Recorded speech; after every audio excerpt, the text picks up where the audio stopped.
Kumusta po kayo? Bago po ang lahat, first things first.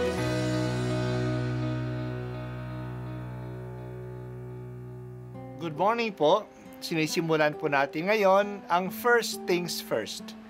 At dito po, tinatalakay natin sa unang bahagi ng umaga natin ay ang first readings na binabasa po sa banal na misa. Ito pong tinatalakay natin kasi madalas po kasi marami na tayong alam tungkol sa gospel readings. Pero konti po ang nagsasalita sa first readings. Pero ang first readings, bahagi din po yan ng Biblia, ng banal na kasulatan. Kaya susubaybayan po natin ang mga first readings, basahin po natin at kuminsan kailangan ng basahin ng 2 o 3 beses bago maintindihan kasi hindi po tayo familiar sa mga istorya at sa mga kaisipan na tinatalakay dito. Ang pagbasa mula sa sulat ni Apostol San Pablo sa mga taga-Roma.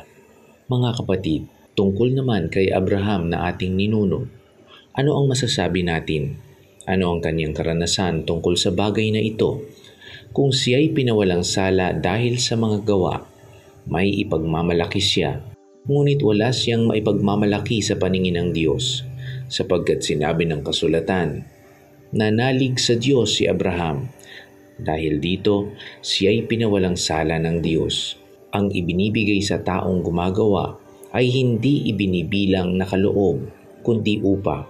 Datapwat ang hindi gumagawa, kundi nananalig sa Diyos na nagpapawalang sala sa makasalanan ay pinawalang sala dahil sa kanyang pananalig. Kaya tinawag ni David na mapalad ang taong pinawalang sala ng di dahil sa mga gawa. Mapapalad yaong mga pagsuway ay pinatawad na at ang mga kasalanan ay napawi na. Mapalad ang tao na ang mga kasalanan ay nilimot na ng Panginoon. Ang salita ng Diyos. Salamat sa Diyos.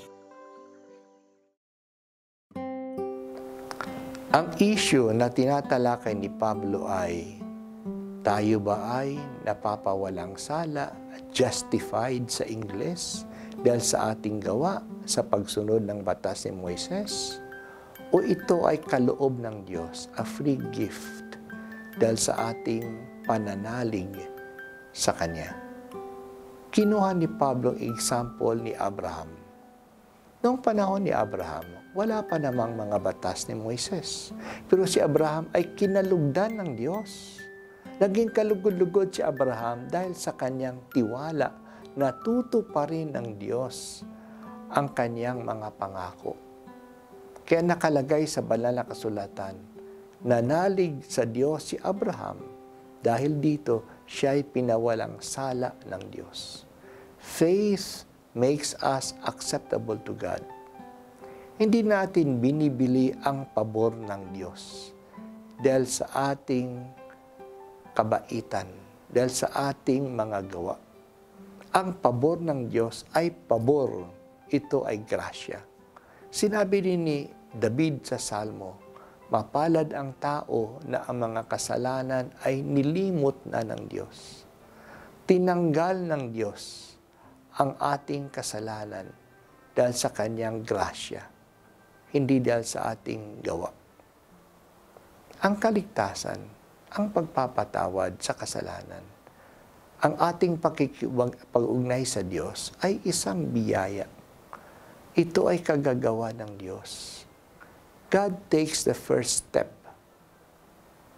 and the biggest step in coming to us. Mapapasa atin ang kaligtasan at ang pagpapatawad kung tatanggapin natin ang kanyang ginawa. At ano ang kanyang ginawa? Pinadala niya ang kanyang bugtong na anak. At ano ang ginawa ng kanyang bugtong na anak? Namatay siya para sa atin. Tanggapin natin ito. Manalig tayo sa kanyang kabaitan sa atin at mapapasa atin ang kaligtasan. Kaya nga nagiging maayos tayo sa harap ng Diyos, hindi dahil sa ating kabutihan. Ang kabutihan natin ay ang ating tugon sa kanyang ginawa sa atin. Hindi natin binibili ang Diyos. Ang kaligtasan ay hindi sweldo sa ating trabaho. Ito'y regalo niya.